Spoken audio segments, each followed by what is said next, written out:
So, another day, another room tour. And room tour natin sa room ng friend ko dito sa Ho Chi Minh, Vietnam. So, mas social siya. So, yan, nag-grab, motorbike lang ako. Para syempre, tipid tayo. And since mag-isa ko, so mas mapapabilis yung biyahe ko. And mabilis talaga silang magpatakbo. And itong si Kuya, diba, counter flow. Kasi one way lang talaga yan. So, dapat sa kabila siya. Ay, ang ganda naman ng beshi ko. Kahit nakapambahay daw yan. Pang fresh. Ganda naman na. I-room tour tayo. Ano to? Hotel tour tayo ni ate girl. Sa taas ka pa? Ay.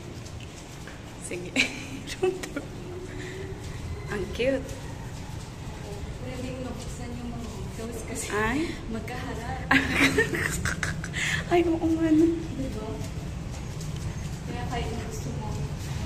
Wala. No. Ay. Ang cute, besh! Ang cute! Oh, di ba? Parang window na nga siya. Pwede pa siyang upuan. Hindi pwede. Ito yung bed. Window ka ngayon. So, ito yung bed. Oh, let's open the window muna. Paano ba to? Ay. Open ba to? Ay, cute naman. I-open. Bulaga. Pero ang cute pa rin. Oh. Kunwari kung hindi nila bubuksan, goods. Pero pag binuksan nila. Silip. Andito ka doon. Meron sumisilip, besh? Oo, meron. Kahapon nga nakita ko ginagawa. Tapos habang nag-release yung mga nakikita ko, besh. Si Asia. Pero nagagamit mo ba? Hindi ko nagamit. Di ba? Di mo rin naman magagamit actually. Pero di ba nice? Pwede kang magluto dito. Kung nagtitipid ka. Tinipid mo sarili. Ramen nga.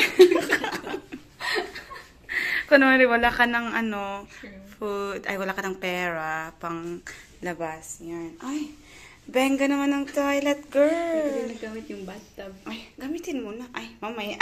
Or ako nagagamit. Charis.